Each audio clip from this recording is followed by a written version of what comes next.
Howdy, everyone. Thanks for being at Reed Arena. We have head coach Joni Taylor and director of athletics Ross Bjork. Please say your name, affiliation, and designate who your question is for. We'll open it up for questions. Robert Sesson, the Bryan College Station Eagle. This question is for Coach Taylor. Second time you're replacing a Hall of Fame coach. My thoughts are, what did you learn? What's the do's and don'ts you've learned from following Andy that you're going to use following Gary? Stace, how are you doing? Good to see you. You know, I consider it to be an opportunity. I learned so much from Coach Landers, and I've learned so much from Gary Blair just from observing him and the lessons that he's given me. I think that what is special about both of those men is that they understand that it's about women's basketball, and it's about growing leaders, and it's about doing whatever is best for our game and our sport, and that's what makes them special. And that's what I want to do. So it aligns with, you know, the way we both think. And it's an opportunity for me to continue to enhance what he created here. And I never walk into a situation thinking that this is mine or this is just about one person. This is about women's basketball and making sure that Texas A&M women's basketball is in the best position possible. And so I know that that's the same goal that Coach Blair had and still has.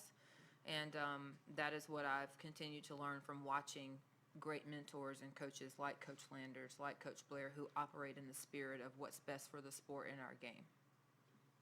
In the front. Hi, Coach. Olin Buchanan with Texags. Obviously, this question's for Joni. Follow up on Cease's question. Yes, you're the second time you're following a quote legend. There are a school of thought that that's not the most envious position to be in. A, is that kind of overblown?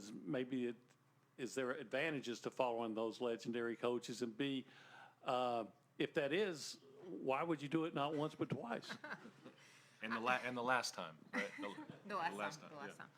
No, I can only speak from my experience, and I don't look at it as something to fear. I think it's an honor that I'm in a position to be at an institution that had a legend and that I have an opportunity to follow behind and learn from and continue to enhance what was created here. And that has been my experience, and that is what I want to do. I want to be involved in a program that has that type of tradition and that type of history. So the fact that I have an opportunity to replace a legend is a great thing, and that's the way that I look at it.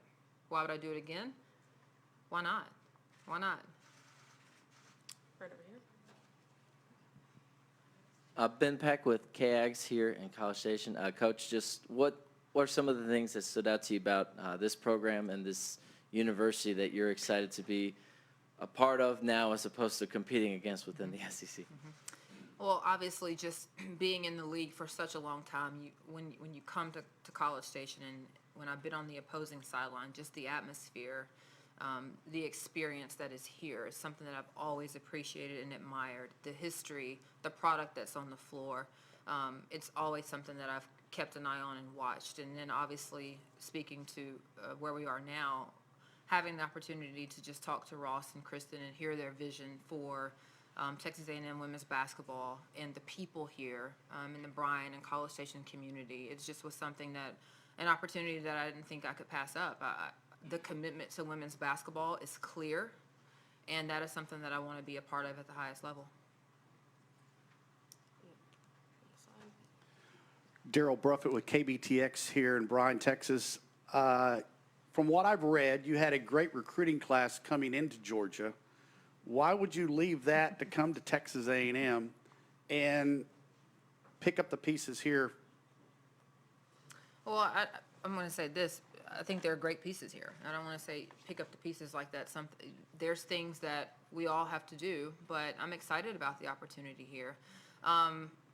Confident in the staff that we're going to put together and our abilities to do the same thing here that we did at Georgia in terms of recruiting the right young lady for this program, and it's got to be the right fit. That's just one thing that I can say is it's really easy to walk into a room and identify talent, right? You can identify talent at this level very quickly. After that, where we really spend our time is identifying who they are as people. And so we spend a lot of time on that part of it and making sure it's the right people that we bring into this program So confident in our ability to do that, and excited to get started. In the front. Coach Zach Taylor, 1620 WTAW here in town.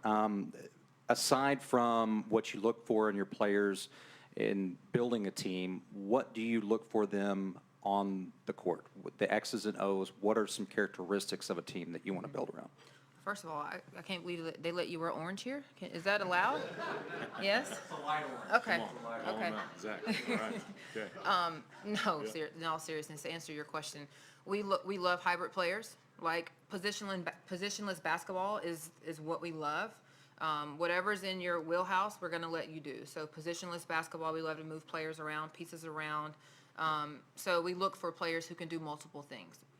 We want to be able, everybody 1 through 4 that can rebound it and go. Let's push the basketball, push the pace. Those are things that we look for. And outside of that is what other intangibles do they bring, right? Their effort, their attitude, how their camaraderie with their teammates. Spend a lot of time watching how they interact with their teammates, and because that's all a part of it. So we want hybrid players who can do multiple things. Obviously, scoring the basketball is important, but also defending at a high level is important because that's going to be the cornerstone of who we are. In the front, in the blue. Hey, Coach. David Nuno with Texas. So what struck me yesterday reading about you was the outpour that you received from your former players now former players. So talk to us a little bit about the culture that you want to develop, the family-like atmosphere. It is who we are, right? The atmosphere that we create, our family, you know, Darius and I, my family, we created is a family atmosphere. I told our players this morning, like, I'm not going to be in your personal business unless you put me in it. But if you put me in it, I'm in it. But I'm going to be around. I'm going to be available. We're going to go to lunch. We're going to go grab ice cream. You're going to come to my house. Not only when there's company in town and recruits. Like, it is truly an open door policy and availability. And I think that creates a trust.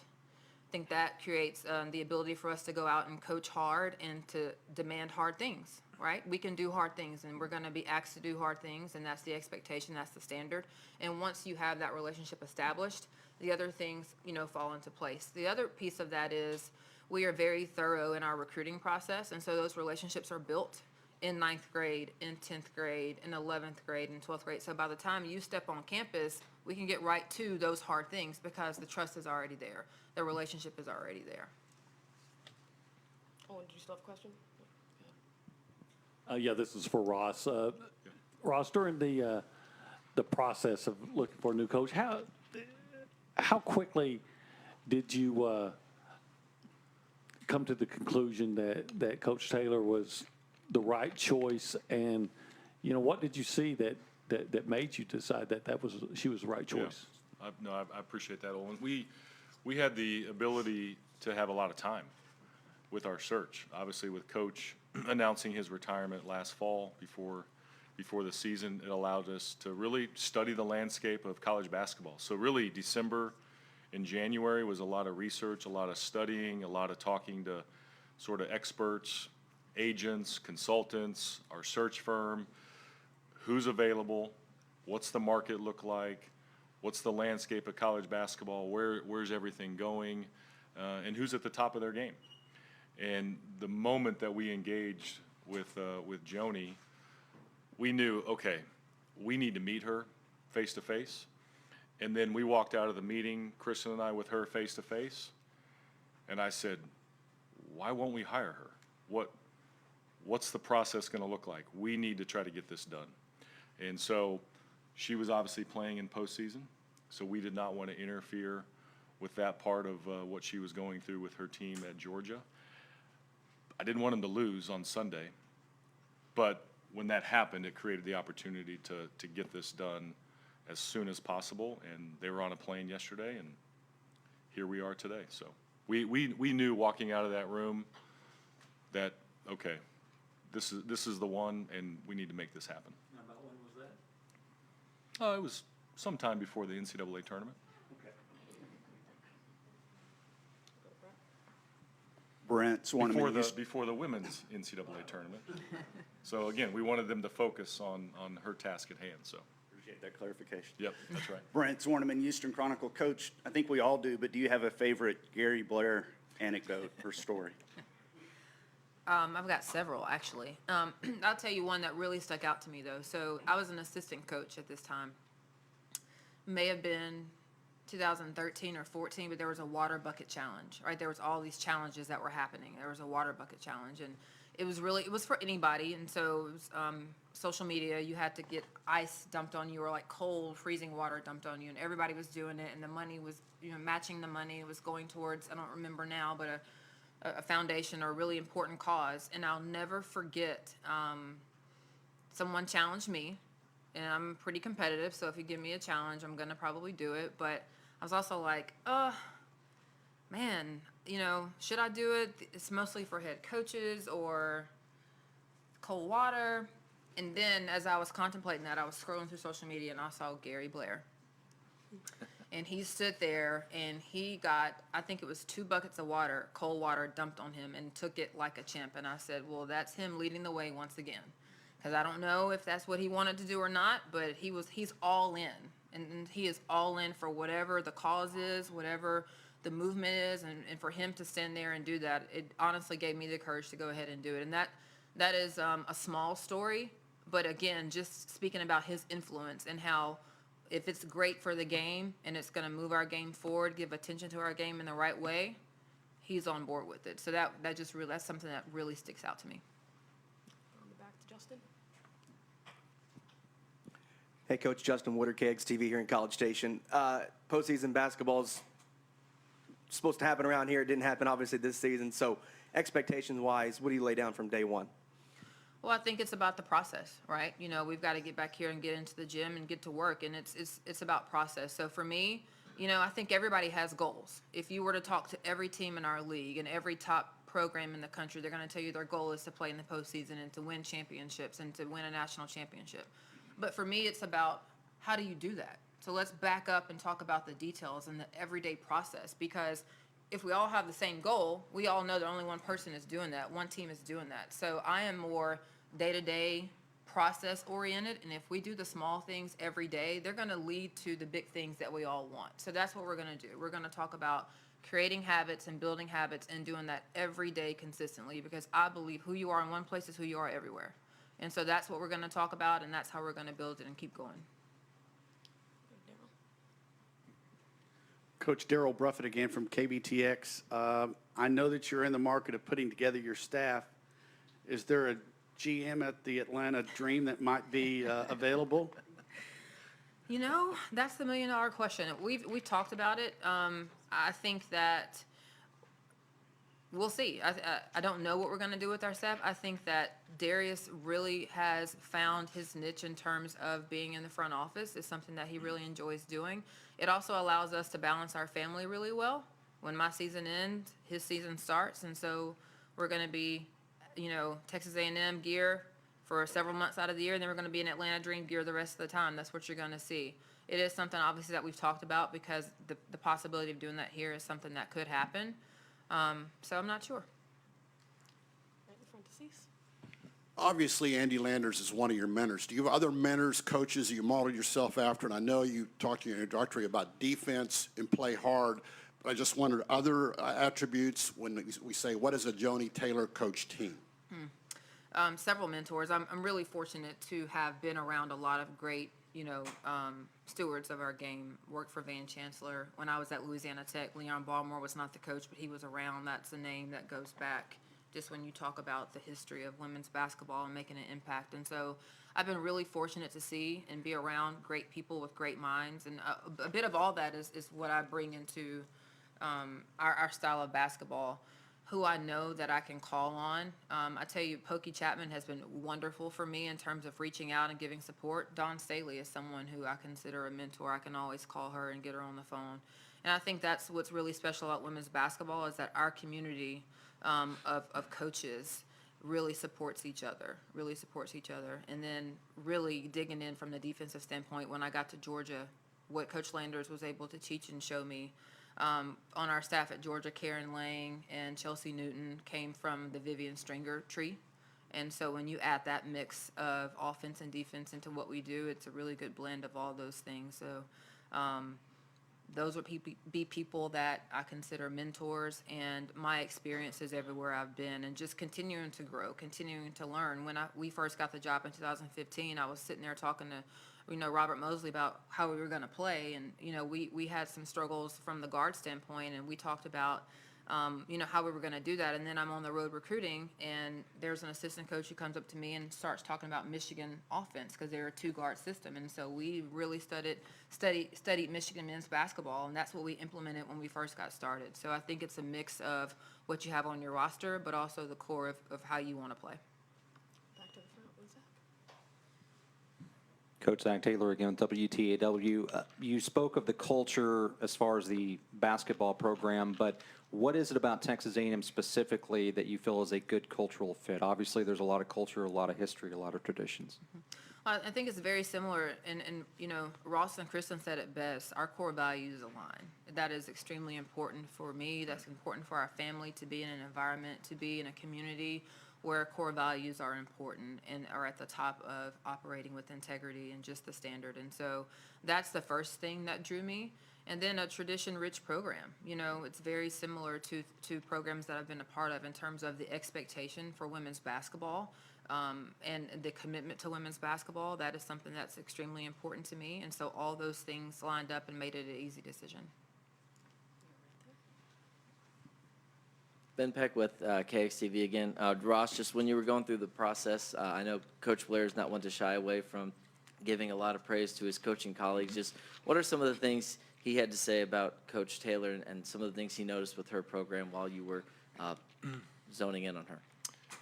Yeah, well, it was the 2021 SEC tournament, and we obviously were SEC champions, and we had to play them. And that didn't go so well. And so, obviously, the competitive side, Georgia has 2-1, I think, in the last 3 games, against us. So, obviously, we had a front row seat. But when I talked to Coach on Tuesday night, he said, "You are getting a great person." And Coach knows the game. He knows who the right people are. I'm talking about Coach Blair. He knows who the right coaches are. He knows who can coach. And to me, that just speaks to Joni, her character, her experience. Being in the Southeastern Conference, experience matters. And so having Coach, say that about her, it means a whole lot to, this decision that we made. Right there and all. Joni, Daryl Bruffett again from KBTX. I know that you played at Alabama. You went to Georgia, probably thought you would stay there. Ross is sitting to your left. When I ask you this, is this a destination job, or is there another place that, might catch your eye? And if you do leave, I'll have this filed and I'll probably use it again. No, obviously, when we make decisions, they are life decisions. There are very few schools and universities that can even draw my eye. So this is a place, when Darius and I were talking and trying to make this decision, it was, are we going to be in Athens the rest of our life, or are we going to be in Bryan College Station the rest of our life? We are not people who want to uproot.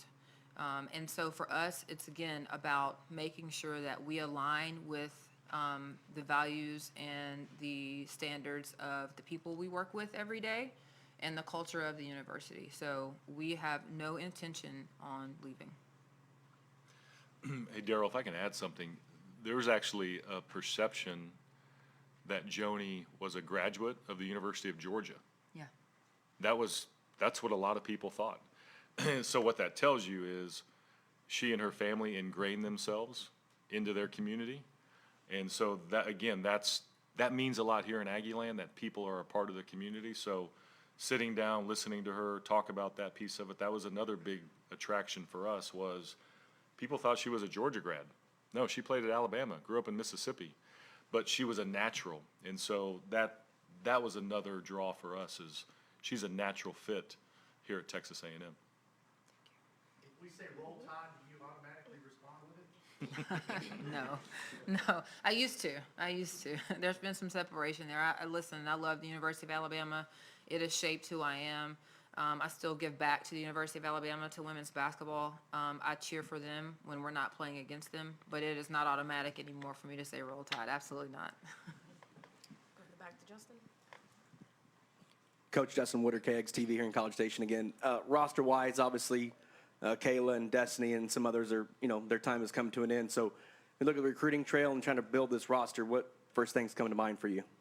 Well, again, it goes back to the things that I mentioned earlier. Hybrid players who can compete at a high level, and who are going to do things the right way. And so, obviously, you have to score points in this league.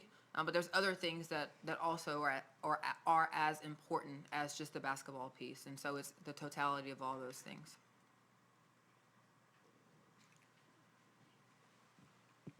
Obviously for both, how about some contract questions? Did you have a buyout in your contract, and are you paying for that, or A&M? How many years?